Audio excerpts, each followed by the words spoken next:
Hello friends, ஒருவேளை உங்களுக்கு 10,000 தீய சக்தி வாய்ந்த பேய்களோட சண்டை போட வேண்டிய நிலைமை வந்ததுன்னா என்ன பண்ணுவீங்க? அண்ட் முக்கியமா ஒருவேளை நீங்க அந்த பேய்களால சபிக்கப்பட்டுட்டீங்கன்னா அதுக்கப்புறமா நீங்க எங்க போனாலும் அந்த பேய்கள் உங்களை பின்தொடர்ந்துகிட்டே தான் இருக்கும். இனி அந்த பேய்கிட்ட இருந்து தப்பிக்கிறதுக்கான ஒரே வழி பேய்களை வேட்டையாட திறமை படைத்தவங்களோட சேர்ந்து அதுங்களை ஒவ்வொரு இடமா தேடி தேடி வேட்டையாடினா மட்டும்தான் உங்களால அதுங்கிட்ட இருந்து தப்பிக்க முடியும். சோ இந்த மாதிரி நம்ம இன்னைக்கு ஸ்டார்ட் பண்ணி பார்க்க போகிற இந்த சீரிஸோட பேர் தான் டார்க் கேதரிங். இந்த பையன் எண்ணெயில இருந்து ஒரு சில வாரங்கள்ல பல ரத்த வெறி பிடிச்ச பேய்களோட சண்டை போட போகிறான்ங்கிறது அவனுக்கு தெரியாது. ஆக்சுவலா இந்த பையனோட பேர் தான் கேட்டாரோ. இந்த பையன் ஸ்கூல் படிக்கும் போது பேய்களால சபிக்கப்பட்டதுனால தன்னை 2 வருஷமா பேய்களுக்கு பயந்து ரூமுக்குள்ளே அடைச்சு வச்சிருப்பான். ஆனா திடீர்னு ஒரு நாள் நம்ம இப்படியே ஒளிஞ்சுகிட்டு இருந்தா சரி வராது, மறுபடியும் நம்மளோட பழைய வாழ்க்கைக்கு போகிறதுக்கு முயற்சி பண்ணணும்னு சொல்லி அந்த முயற்சிகளை எடுத்து வெளியே வருவான். இந்த உலகத்துல அவனுக்கு இருக்கிற ஒரே ஒரு ஃப்ரெண்ட் அவனோட சைல்ட்ஹுட் ஃப்ரெண்டான ஈகோ மட்டும்தான். அண்ட் இந்த பொண்ணும் சேர்ந்து தான் கேட்டாரோ கூட பேய்களால சபிக்கப்பட்டிருக்கும். முக்கியமா அவன் பேய்களுக்கு பயந்து அவனால வேற யாருக்கும் பிரச்சனை வரக்கூடாதுன்னு சொல்லி வீட்டுக்குள்ள ஒளிஞ்சிருந்த சமயத்துல அவனுக்கு ஒவ்வொரு நாளும் தைரியம் சொல்லி வாழ்க்கைனா என்னன்னு கத்து கொடுத்து மறுபடியும் இந்த ஒரு புதிய வாழ்க்கையை தொடங்கி வைக்கிறதுக்கான காரணமே ஈகோ தான். ஈகோ அவன் தனிமையில இருந்த மறுபடியும் பழைய சிந்தனைகளுக்குள்ளே பெயர்வான்னு சொல்லி அவனை பிஸியா வைக்கிறதுக்காகவே அவனுக்கு ஏத்தாப்புல ஒரு டியூஷன் டீச்சர் வேலையும் அரேஞ்ச் பண்ணி வச்சிருப்பா. கேட்டாரோ கிட்ட இந்த டியூஷன் படிக்க போகிற அந்த முதல் ஸ்டூடெண்ட் வேற யாரும் இல்ல,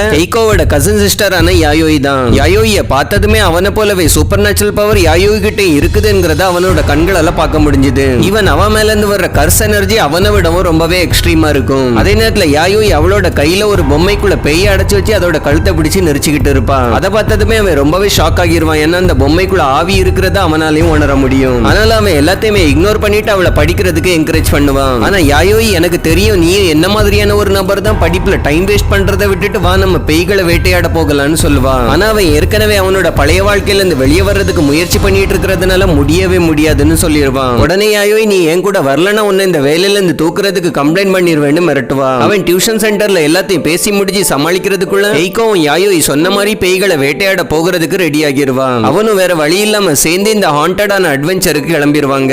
இந்த மாதிரி அவங்க ஒரு மர்மமான போன் பூத் இருக்கிற இடத்துக்கு வந்து சேருவாங்க. என்ன சொல்லப்படுதுன்னா, ஒரு பொண்ணு அவளோட கிளைண்ட் எல்லார்கிட்ட இருந்து நல்ல விலையுயர்ந்த பொருட்கள் பணம் எல்லாத்தையும் வாங்கிக்கிட்டு அதுக்கப்புறமா அவங்ககிட்ட சரியா பேசாம எடுக்காம அவாய்ட் பண்ணிடுவாளாம். இந்த மாதிரி அந்த பொண்ணால பாதிக்கப்பட்ட கஸ்டமர்ஸ் தான் கொஞ்சம் பேர் ஒண்ணு சேர்ந்து அந்த பொண்ணு அந்த போன் பூத்துல வச்சு கொலை பண்ணிடுவாங்க. அன்னையில இருந்து அந்த பொண்ணோட ஆவி அந்த போன் பூத்துக்குள்ள இருந்து யாரெல்லாம் வந்து அந்த போனை யூஸ் பண்றாங்களோ அவங்கள தாக்குறதா சொல்லப்படுது. அந்த பப்ளிக் போன் பூத்தோட நம்பரும் ஆன்லைன்ல யார் மூலமாவும் ஷேர் பண்ணப்பட்டிருக்கும். கேட்டாரோ இந்த கதையை கேட்டுட்டு திரும்பி பாக்குறதுக்குள்ள யாயோ இந்த போன் பூத்துக்குள்ள போய் நிப்பான். அப்ப பார்த்து கேட்டாரோவால அங்க ஏதோ ஒரு தீய சக்தி இருக்கிறதா அவனால உணர முடிஞ்சது. அந்த டெலிபோன் பூத்துல பதுங்கி இருக்கிற பேயை வெளியே வர வைக்கிறதுக்காக யாயோய் கேட்டாரோ கிட்ட அந்த டெலிபோனுக்கு கால் பண்ண சொல்லுவான். கேட்டாரோ பயந்து போய் இல்ல முடியவே முடியாதுன்னு சொல்லும் போது ஈகோவும் யாயோயும் ஃபோர்ஸ் பண்ணனால ஃபைனலி கால் பண்ணலான்னு முடிவெடுப்பான். அவன் கால் பண்ணதுமே உள்ள இருக்கிற போன் ரிங் ஆகி ஆட்டோமேட்டிக்காவே அட்டனும் ஆகிரும். அப்ப பார்த்து திடீர்னு ரத்த கரையால உருவாக்கப்பட்ட ஒரு முகம் அந்த போன் பூத்தோட கண்ணாடியில தெரியும். உள்ள இருந்த அந்த பேய் போன் பூத்தை திறந்துகிட்டு வெளியே வரதுக்கு முயற்சி பண்ணுவான். ஆனா யாயோய் அதை திறக்க விட மாட்டான். யாயோய் இதுதான் சரியான நேரமா இருக்குன்னு சொல்லி அவகிட்ட இருந்த பொம்மையை அந்த போன் பூத்துக்குள்ள போடுவான். அந்த பொம்மை திடீர்னு அசை தொடங்கி அந்த போன் பூத்துக்குள்ளேயே வெடிச்சிரும். அது வெடிச்சதுமே போன் பூத் முழுவதுமே ரத்த கரையாகிரும். உடனே அவங்க இன்னைக்கு இவ்வளவு போதுன்னு சொல்லி வண்டி எடுத்துட்டு அந்த இடத்த விட்டு கிளம்பிடுவாங்க. வீட்டுக்கு வந்ததுமே கேட்டாரோ யாயோய்க்கு படிச்சு கொடுக்க வேண்டியதெல்லாம் படிச்சு கொடுக்க ஸ்டார்ட் பண்ணுவான். அப்பதான் அவன் ஒரு விஷயத்தை நோட் பண்ணுவான். யாயோய் ஏற்கனவே எக்ஸ்ட்ரீம்லி ஜீனியஸா இருப்பான். அதாவது அவளுக்கு எதையுமே சொல்லி கொடுக்காட்டியுமே அவளால எதையுமே படிச்சு புரிஞ்சு சால்வ் பண்ண முடியும். அப்ப பார்த்து யாயோய்க்கு அந்த பேய் எதுக்காக நீ கால் பண்ணது ரியாக்ட் பண்ணிச்சுன்னு சொல்லி சந்தேகம் வரும். உடனே கேட்டாரவும் அவன் சபிக்கப்பட்டிருக்கிறது எல்லாத்தையுமே அவ கூட ஷேர் பண்ணுவான். அதாவது அவன் எங்கெல்லாம் போகிறானோ அங்கெல்லாம் பேய்கள் எல்லாம் ஆட்டோமேட்டிக்காவே ஈர்க்கப்பட்டு வரும். இதை கேட்டு யாயோய் ரொம்பவே எக்ஸைட்டட் ஆகி நம்ம இன்னும் நிறைய பேய் வேட்டைகளுக்கு போகலான்னு சொல்லுவான். ஆனா கேட்டாரோ இன்ஸ்டன்டாவே முடியாதுன்னு சொல்லிடுவான். ஏன்னா அவன் இதெல்லாம் விட்டு வெளியே வர முயற்சியில தான் ஏற்கனவே இருக்கிறான். அதுக்கப்புறமா ஈகோ கேட்டாரோ கிட்ட தனியா பேசும்போது யாயோய்க்கு நடந்தது எல்லாத்தையுமே அவனுக்கு சொல்லுவான். என்னன்னா ரீசெண்டா நடந்த ஒரு ஆக்சிடென்ட்ல யாயோயோட அம்மாவும் அப்பாவும் இறந்து போயிருவாங்க. அந்த ஆக்சிடென்ட்டுக்கு அப்புறம் நிறைய ஆவிகள் சேர்ந்து யாயோயோட அம்மாவை தூக்கிட்டு போயிரும். இந்த ஆவிகளால தூக்கிட்டு போகப்பட்ட அவளோட அம்மாவை தேடி தான் யாயோய் ஒவ்வொரு ஹாண்டடான பிளேசஸ்க்கும் பேய்களை தேடி போய்கிட்டு இருக்கிறதா சொல்லுவான். ஆக்சுவலா இந்த ஆக்சிடென்ட் நடக்கிறதுக்கு முன்னாடி யாயோயோட கண்கள்ல இருக்கிற கருவிழி திடீர்னு 2 ஆகி இருக்கும். இது காரணமா அவளோட கண்களுக்கு பேய்கள் ஆவிகள் எல்லாம் தெரிய தொடங்கும். ஆனா அவளோட அம்மா அப்பாவோட சேர்ந்து ஆக்சிடென்ட் ஆகி யாயோய் மட்டும் உயிர் தப்பிச்சதுக்கு அப்புறம் யாயோயால ஆவிகளோட உலகத்தையும் மனிதர்களோட உலகத்தையும் ஒரே நேரத்துல பார்க்க முடிஞ்சது. இதெல்லாம் கேட்டாரோ சோகமாகி யாயோய்க்கு உதவி பண்ணலாம்னு சொல்லி முடிவெடுப்பான். அடுத்த நாளே அவங்க அதே போன் பூத் உள்ள இடத்துக்கு ஹாரர் அட்வென்ச்சருக்கு கிளம்பிடுவாங்க. போகிறதுக்கு முன்னாடி யாயோய் கேட்டாரோ கிட்ட ஒரு பொம்மையை கொடுத்து இந்த பொம்மையை வச்சுக்க இது ஒண்ணு எல்லா தீய சக்திகள்ட்ட இருந்து பாதுகாக்கும்னு சொல்லி கொடுத்திருப்பான். இந்த தடவை அந்த பேயை வேட்டையாடுறதுக்கான புது பிளானோட வந்திருப்பாங்க. அந்த பேயும் டெலிபோன் பூத்துல இருந்து ரொம்பவே கிரீப்பியா சிரிச்சுக்கிட்டு இருக்கும். அதை பார்த்து கேட்டாரோ ரொம்பவே பயந்துருவான். அவனோட அந்த சபிக்கப்பட்ட கை அவனை அப்படி ஆட்டோமேட்டிக்காவே உள்ள இழுத்து கொண்டு போயிரும். அப்பதான் திடீர்னு அந்த பேயோட ஃபுட் ஸ்டெப்ஸ் தெரிய தொடங்கி அந்த பேய் டெலிபோன் ஒயரை கேட்டாரோட கழுத்துல போட்டு அவனை கொல்லுறதுக்கு முயற்சி பண்ணும். அந்த பேய் யாயோய் கொடுத்த அந்த பாதுகாப்பு பொம்மையை விடவும் பலம் வாய்ந்ததா இருந்ததுனால அந்த பொம்மையோட பாதுகாப்பால அங்க ஒண்ணுமே பண்ண முடியாது. அதனால யாயோய் அவகிட்ட அந்த வெப்பனை எடுத்துக்கிட்டு அந்த பேயை தாக்குறதுக்காக கிளம்பிடுவா. அவகிட்ட இருந்து அந்த வெப்பனை வச்சு டெலிபோன் பூத்தை ஓபன் பண்ணி கேட்டாரோ கையில இருந்து மிஸ் ஆன அந்த பொம்மையை தூக்கி அந்த பேயை தரையோட வச்சு ஒரு அடி அடிச்சிருவா. அண்ட் அந்த டெலிபோனோட ஒயரையும் கட் பண்ணி விட்டுட்டு கேட்டாரோ கிட்ட நீ எதுக்காகவும் பயப்படாத, உனக்கு எந்த தீங்கு வந்தால் நான் உன்னை பாதுகாப்பேன்னு சொல்லுவா. இதுக்கப்புறமா 3 பேருமே மறுபடியும் வீட்டுக்கு கிளம்பி போயிருவாங்க.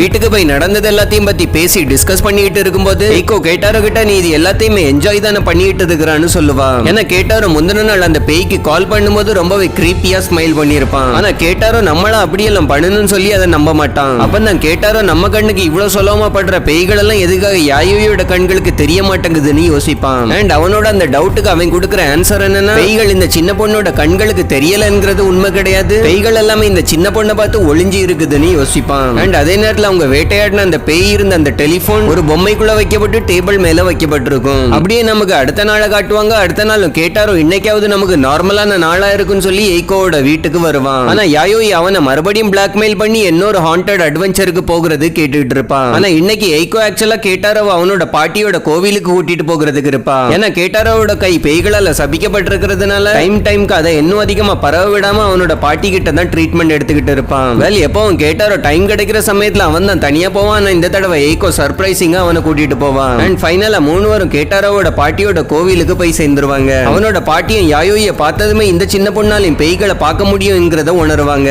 அதுக்கப்புறமா கேட்டாரோக்கு எப்பவும் போல யூஸ்வலான ட்ரீட்மெண்ட் ஸ்டார்ட் ஆகிரும். ஆனா யாயோய்க்கு உள்ள என்ன நடக்குதுங்கிறத பாக்குறதுக்கு ரொம்பவே ஆர்வமா இருக்கும். அப்பதான் எய்கோ யாயோயோட எக்ஸைட்மெண்ட்டை கூலாக்குறதுக்காக அவனோட கை உண்மையாவே பாக்குறதுக்கு எப்படி இருக்கும்ங்கிறத காட்டுவான். அவன் போட்டிருக்கிற அந்த கிளவுஸ்க்கு பின்னாடி அவனோட சபிக்கப்பட்ட கை பாக்குறதுக்கு இந்த மாதிரி தான் இருக்கும். அந்த நரம்பு மாதிரியானது எக்ஸஸா வளர்ந்து வர்றது தான் அவனோட பாட்டி பிரேயரோட சேர்ந்து அதை வெட்டி எடுப்பாங்க. இதெல்லாம் முடிஞ்சதுக்கு அப்புறம் கேட்டாரோட பாட்டி யாயோய்க்கும் எய்கோக்கும் ஒரு விஷயத்த சொல்லுவாங்க. அது என்னன்னா, அந்த ஏரியால மக்கள் காலங்காலமா பிடிக்கிற பேய்கள் எல்லாத்தையுமே பொம்மைக்குள்ள அடைச்சி அந்த கோவில்ல தான் ஒரு ரகசியமான இடத்துல அடைச்சு வச்சிருக்காங்களாம். அதனால அந்த மோசமான ரூம் கிட்ட எல்லாம் நீங்க பெயராதுங்கன்னு சொல்லி அவங்களோட பாட்டி வார்ன் பண்ணுவாங்க. இந்த மாதிரி கேட்டாரோட பாட்டி இவங்கிட்ட பேசிட்டு இருந்த சமயத்துல தான் கேட்டாரோ டாய்லெட் இருக்கிறதுக்காக போயிருப்பான். அங்க போன இடத்துல கேட்டாரோக்கு கீழே கடந்து ஒரு பொம்மை கிடைக்கும். உடனே அவனும் இது ஒருவேளை நம்ம பாட்டி தான் இங்க மிஸ் பண்ணிருப்பாங்கன்னு சொல்லி அந்த பொம்மையை கையில தூக்குவான். எப்படியும் பாட்டி அந்த பொம்மையை கொண்டு போய் அந்த ரகசிய அறையில தானே வைப்பாங்க, ஏன் நம்மளே கொண்டு போய் வைக்க கூடாதுன்னு சொல்லி அங்க வைக்கிறதுக்காக போவான். அந்த நேரம் தான் இங்க பாட்டி இவங்க 2 பேர்ட்டையும் யாராவது அந்த ரூமுக்குள்ள போனாங்கன்னா அந்த ரூம்ல வைக்கப்பட்டிருக்கிற பொம்மைகள்ல இருக்கிற பேய்கள் எல்லாமே அவங்களுக்குள்ள புகுந்துரும்னு சொல்லுவாங்க.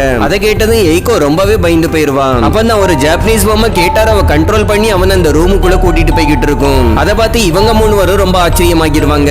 உடனே யாயோய் பாட்டி நீங்க இப்ப ரொம்ப டயர்டா இருப்பீங்க, கேட்டாரும் ரொம்ப டயர்டா இருப்பான், அதனால அவனை நானே காப்பாத்துறதுக்கு போகிறேன்னு சொல்லி அங்க இருந்த கத்தியை தூக்கிட்டு கிளம்பிடுவான். அந்த பொம்மை கேட்டாரவ கூட்டிட்டு வந்து மத்த பேய் பொம்மைகளை வச்சிருக்கிற இடங்கள்ல உட்கார வச்சிரும். அது மட்டும் இல்லாம கேட்டாரவ கொல்லுறதுக்காக அதோட முடிய கேட்டாரோட வாய்க்குள்ள போட்டு அவனை மூச்சு விடாம பண்ணும். கேட்டாரவும் அதை வெளியெடுக்கிறதுக்கு எவ்வளவு முயற்சி பண்ணுவான், அவனால முடியவே முடியாது. அப்பதான் கேட்டாரோக்கு சின்ன வயசுல இதுக்காக தான் பாட்டி அந்த ரூமு கிட்ட நம்மள போக கூடாதுன்னு சொல்லியிருந்தாங்களா என்கிறது ஞாபகத்துக்கு வரும். வேலை நீ இங்க கேட்டாரோட என்ன நடக்கும், யாயோய் கேட்டாரோவை எப்படி காப்பாத்துவான், அண்ட் என்ன உங்களுக்கு எத்தனை கோஸ்ட் அட்வென்ச்சர் காத்துக்கிட்டு இருக்குதுங்கிறதையும் அடுத்த வீடியோல பார்க்கலாம். இதோட பார்ட் 2 வந்ததுமே பாக்குறதுக்கு மறக்காம சப்ஸ்கிரைப் பண்ணி அந்த பெல் ஐகானையும் கிளிக் பண்ணி வச்சுக்கோங்க. சோ அடுத்த பாட்டுல உங்களை சந்திக்கிறேன். அது வரைக்கும் டட்டா பை பாய்.